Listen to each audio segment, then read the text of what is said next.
These are our men.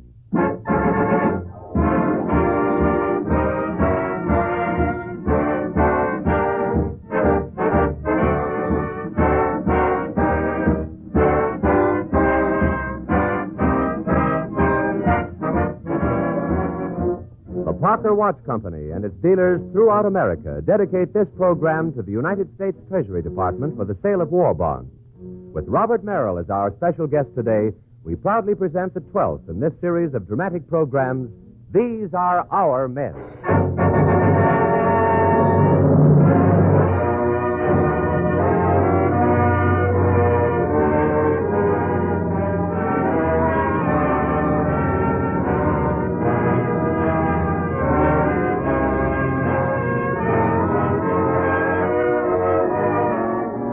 In the fight for total victory, these are our men. King, Vandergrift, Eisenhower, Nimitz, MacArthur, Arnold, Wainwright, Halsey, Patton, Bradley.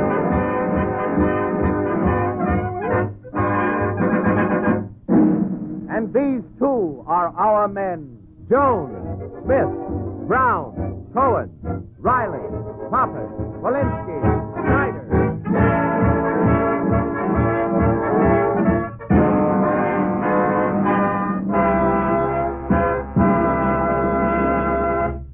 In the past weeks, we've brought you the stories of our leaders. Today, we bring you the story of the men who fight under them.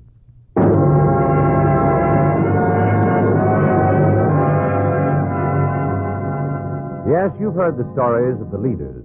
Today, we bring you the stories of the men under them. Stories written under fire by the little guy who holds the respect and affection of every American soldier he ever met. These are stories from Ernie Pyle's new book, entitled with Ernie Pyle's simple eloquence, Brave Men.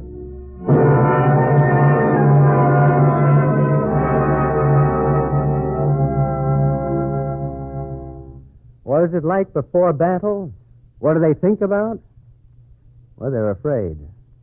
But not afraid of the physical part of dying. That isn't the way it is. The emotion is rather one of almost desperate reluctance to give up the future. To give up such things as seeing the old lady again, of going on to college, of getting married, of holding on your knee just once the kid that you'd never seen, of becoming the champion salesman of your territory, of driving a coal truck around Kansas City once more. Yes, even of sitting in the sun again on the south side of a house in New Mexico. It's these little hopes and ambitions for some bright tomorrow that makes up the sum total of the worry and anxiety in the hearts of the waiting men. Some bright tomorrow, we two will meet again, while on high in the sky there will be a canopy of rainbows. We'll do every little thing that we did before we parted. We'll feel our hearts take wing when we complete all the dreams we started. Sunshine and laughter, the joys that we once knew, they will come on that some bright tomorrow with you.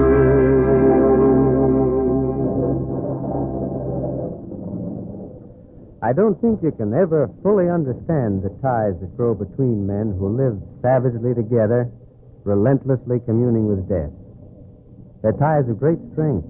There's a sense of fidelity to each other in a little corps of men who've endured so long and whose hope in the end can be so small. Lieutenant? Yes, Sergeant? Well, I'm supposed to go back to rest camp tonight. I know, but we're due to attack tonight. Yes.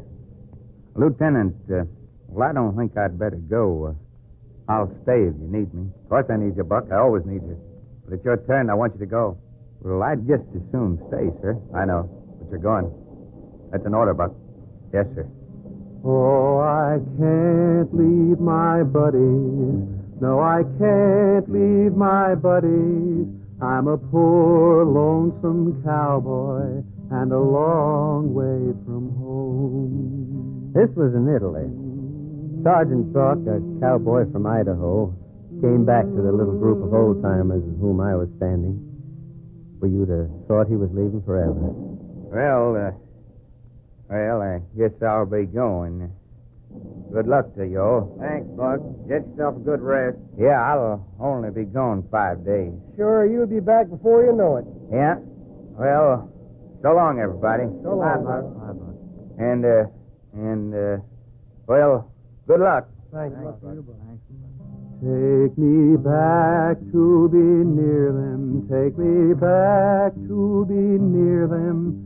I'm a poor, lonesome cowboy and a long way from home. It was drizzling, and the valleys were swathed in a dismal mist. Artillery of both sides flashed and rumbled around the horizon. The encroaching darkness was heavy and foreboding. I walked with Buck to the waiting truck, and he kept his eyes on the ground.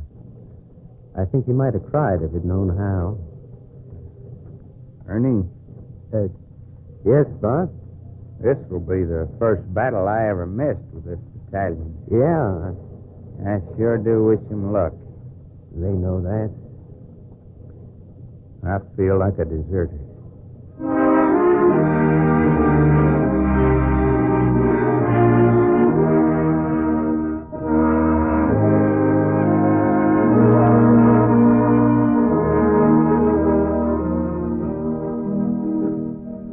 I went back and lay down on the ground with my other friends, waiting for the night orders to march.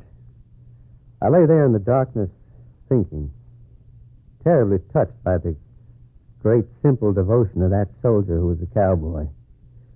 Thinking of the millions of people far away at home who would remain forever unaware of this feeling of the soldier for his comrades. And you know what's the first thing I'm going to do when I get home? What? I'm going to fix it so my kid won't have to fight in the next war. How are you going to do that? Well, I'll tell you. First of all, I'm going to take him up on the garage roof, see? Yeah. Then I'm going to put 10-pound weights in his hands and make him jump off. That ought to break down the arches.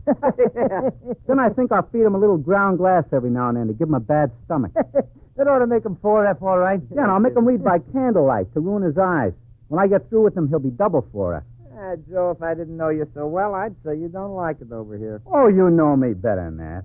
I just love this nice mud and that German artillery. Yeah. Listen, if I ever get home, they'll have to catch me to bring me back again. Go on, you'd be home a couple of weeks and read about us over here and remember these bull sessions, and you'd bust out bawling. You'd be so homesick. Yeah, well, just give me the chance, that's all. Just give me the chance. Oh, the guns, guns, and the pretty, pretty Huns. What a war, what a war. Oh, the guns, guns, and the pretty, pretty Huns. What a lovely, lovely war. But they tell me that a lot of American soldiers who have returned to America do get homesick for the front. They get an itch for the old, miserable life, a disgusting, illogical yearning to be back again in a place they hated. I'm sure it's true, but I know a lot of soldiers who'd like a chance to put that theory to the test.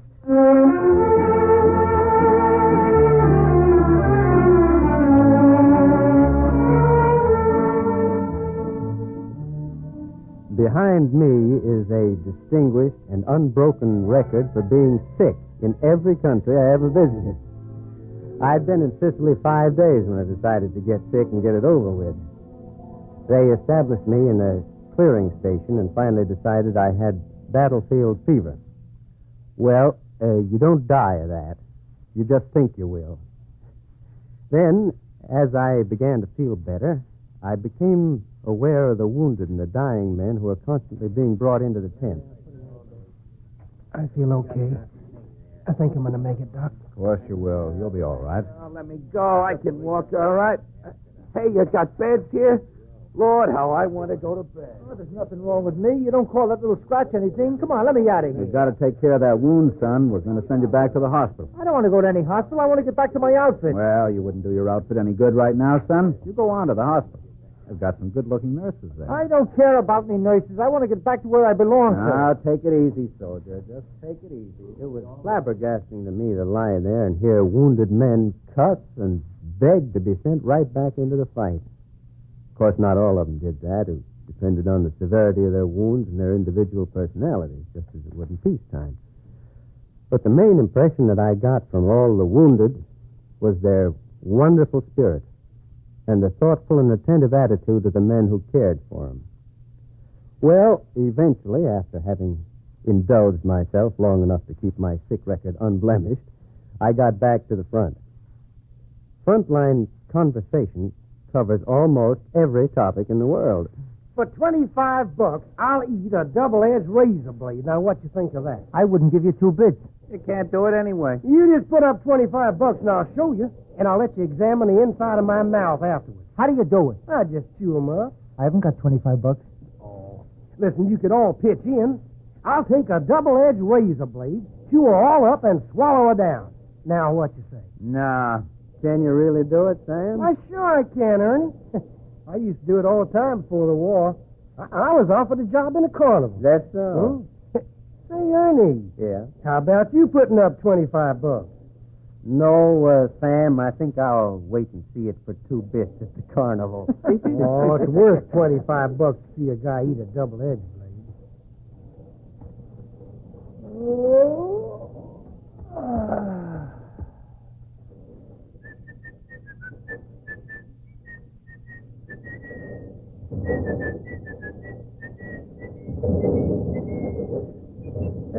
Hey, I wonder if we'll ever get those galoshes they promised us. They've been promising us galoshes for months. What you all with galoshes? To keep my feet dry. My feet haven't been dry for 6 weeks. Take a drink of that lousy cognac they sell in Naples. That'll dry your socks before it hits bottom. No kidding, though. I'd sure like some galoshes. Now, forget the galoshes, will you? That's all you talk about, galoshes. What's the matter? You got to talk about something. Anyway, it's not civilized to go around with your feet wet for 6 weeks. What do you mean, civilized? What's that? Back home, we thought we were civilized because we took a lot of baths. I haven't had a bath in 2 months, and I don't feel any different. Maybe people take too many baths anyway. Maybe they do. Now, take me. I dreamed about hot baths. But when I got home, I'm almost ashamed to admit it, I didn't average more than 1 bath a week all the time that I was there. Now, maybe what we were fighting for is the right to be as dirty as we please. Suits me. It always rains in the infantry, but we never take a bath. I found a hunk of soap one day, but the dirt began to laugh.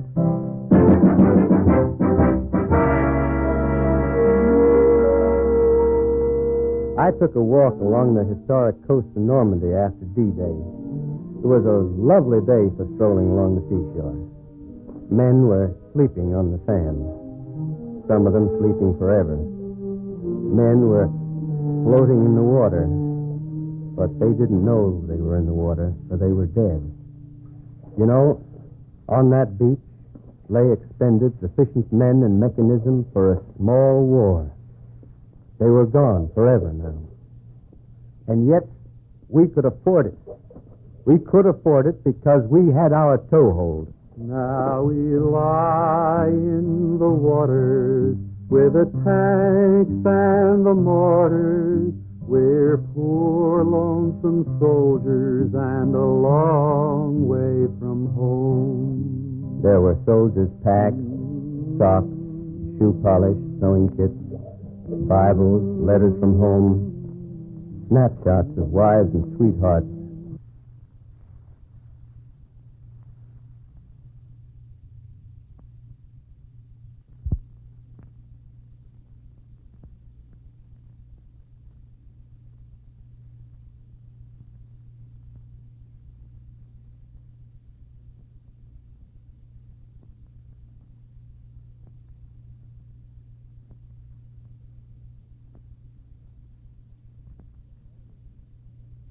Staring up at you from the sand. Always there are dogs in every invasion. There was a dog on the beach now, still looking pitifully for his masters.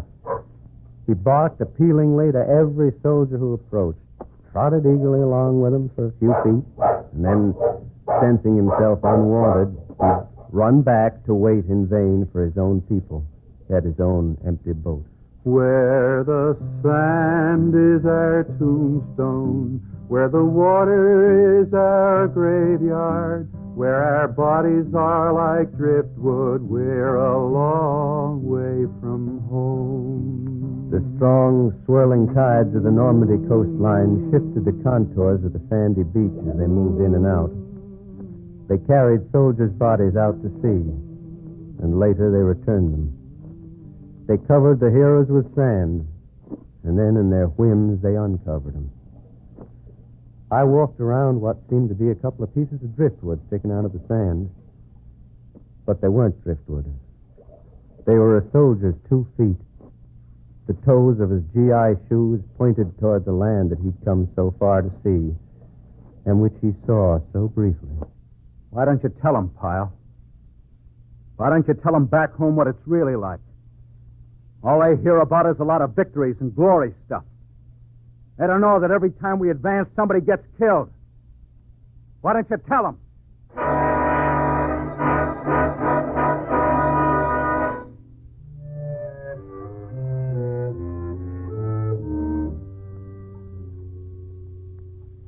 I told him that was what I tried to do all the time. You see, this soldier was fed up. His outfit had suffered heavy casualties, and he was exhausted. He was filled with bitterness. And yet, a few days' rest to take it all out of him.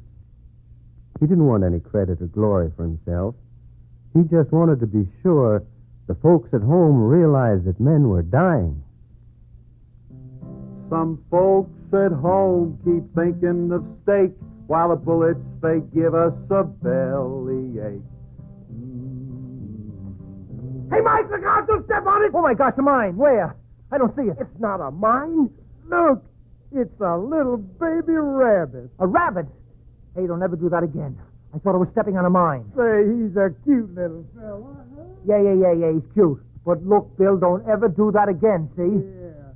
Hey, this little fella's hungry.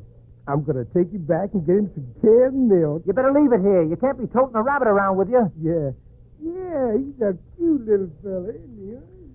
Strange little things happened on the battlefield. Private Bill Westcott found a little rabbit. He fed it tenderly through an eyedropper. It was quite a little rabbit at that. It hopped around everywhere after Westcott. When the distance got too far, it'd go hopping back to the pup tent and snuggle up in Westcott's blanket. All of the boys were crazy about it. And then, after about a week, we found the little rabbit dead on the grass.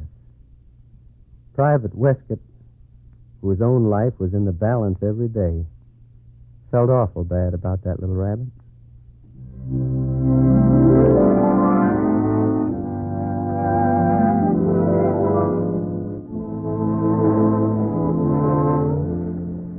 It was raining heavily one night. We were all soaked through. We were on our way to clean out an enemy strong point. The young lieutenant kept barking his orders. Spread it out now. Want to do a fire on yourself? Come on. Don't bunch up like that. 5 yards apart. Spread it out. The men didn't talk among themselves. They just went. They weren't heroic figures as they moved forward a few seconds apart. There was a confused excitement and a grim anxiety in their faces. Spread it out. Come on. Spread it out. They were afraid, but it was beyond their power to quit. They had no choice. Hey, Ernie, duck in this doorway. Right. Hey, where's your rifle? Correspondents can't carry a rifle. It's international law. Yeah? Sounds like a silly law, if you ask me. Hey, I used to read your column back in Cincinnati, Ernie. Oh, you did? We're pals, then.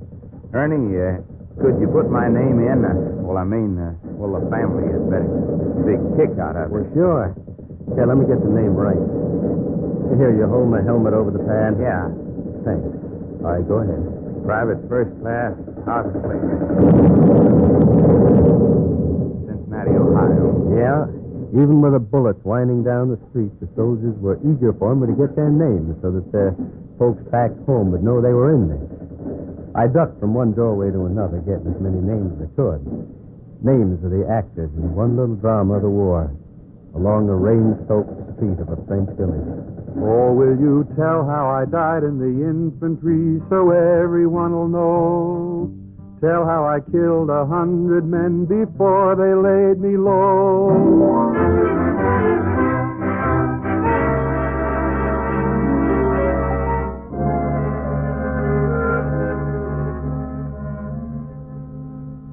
A final story. I've told you of the feeling that soldiers who face death together have for one another. The feeling those who've stayed at home will never be able to comprehend. Well, this takes me back to Italy and to Captain Henry T. Wasco of Belton, Texas. I have never crossed the trail of any officer so beloved by the men under him. After my father, he came next. Yeah, he always looked out for us. He always went to bat for us. I never knew him to do anything unfair. I was at the foot of the mule trail the night they brought Captain Wasco down. The moon was nearly full, and you could see far up the mountain trail. Dead men had been coming down the trail all evening, lashed on the back of mules. They came lying belly down across the pack saddles, their head hanging down on one side, their stiffened legs sticking out awkwardly from the other. I don't know who the first one was. You feel small in the presence of dead men, and you don't ask silly questions. This one's Captain Wasco. The unburdened mules moved off to their olive grove. The men in the road seemed reluctant to leave. They stood around, and I could sense them moving one by one close to Captain Wasco's body. Not so much to look, I think, as to say something in finality to him and to themselves. I stood close by, and I could hear. Damn it, sir. That's all he said. Damn it, sir. And he walked away. And another man came. I think he was an officer. He looked into the dead captain's face and then spoke to him as though he were alive. I'm sorry, old man. Then a soldier came and stood beside the officer and bent over.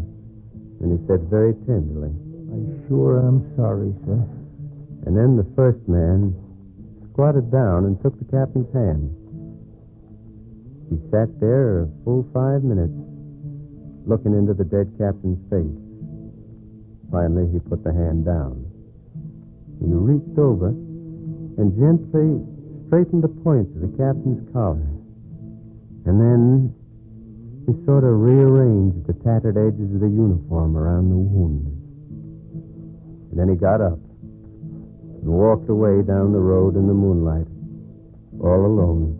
I'm just a poor wayfaring stranger, traveling through this world of woe, and there's no sickness, toil, or danger in that bright land to which I go. Such is the powerful fraternity in this ghastly brotherhood. Something that only our fighting men will fully understand. Thousands of these men will be returning to you before long. They have seen and done and felt things you cannot know. They be changed. They'll have to learn how to adjust themselves to peace. And all of us will have to learn how to reassemble our broken world into a pattern so firm and so fair that another great war cannot soon be possible. To tell the simple truth, most of us over in France don't pretend to know the right answer. All we can do is fumble and try once more. Try out of the memory of our anguish and be as tolerant of each other as we can.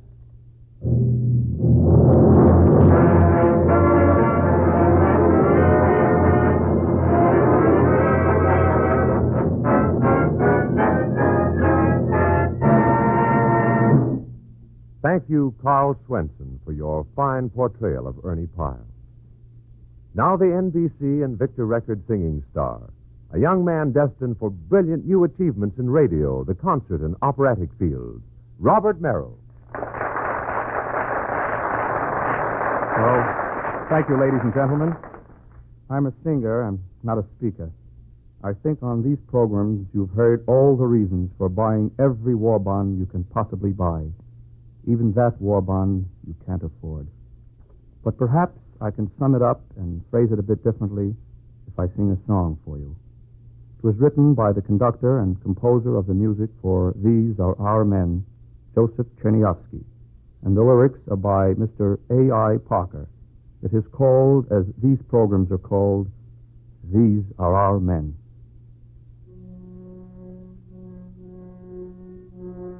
These are our men.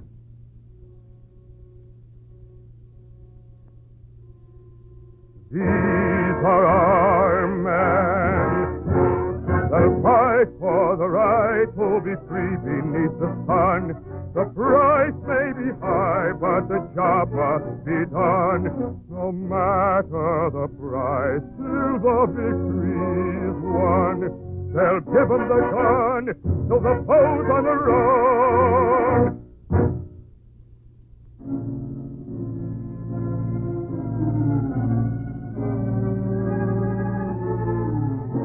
In stinking hot cold, or shift the world around, sweating and bleeding.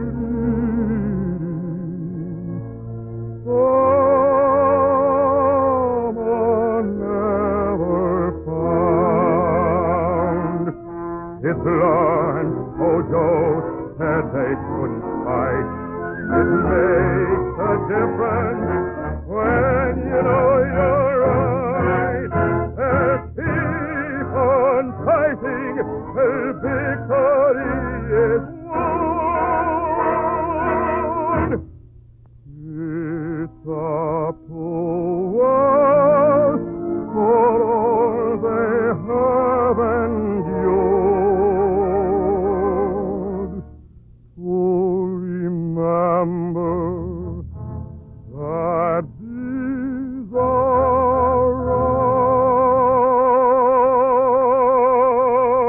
our men.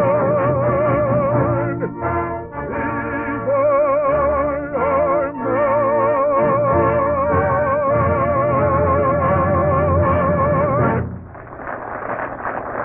Thank you, Robert Merrill.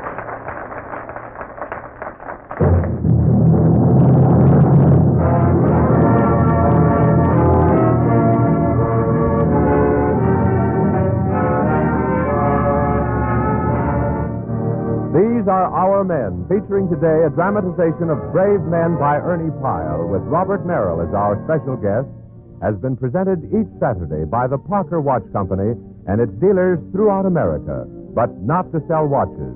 What we ask you to buy is war bonds. Now the message I promised you at the start of the program.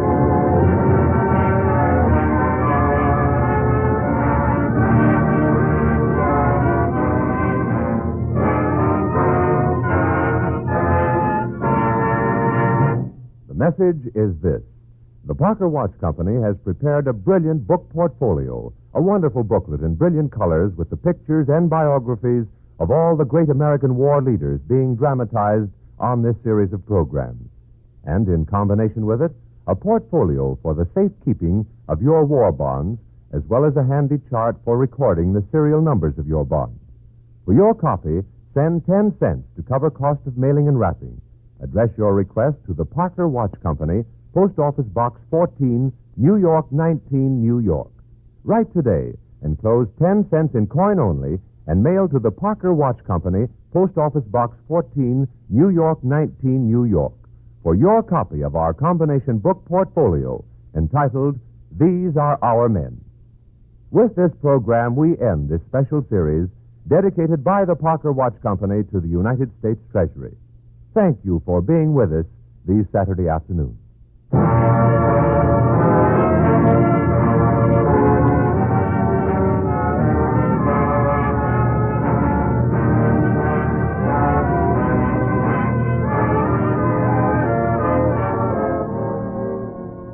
music was composed and conducted by Joseph Chernyavsky, with today's special effects by Tom Glazer, and the entire production was under the direction of Anton M. Leader. This is Jack Costello speaking.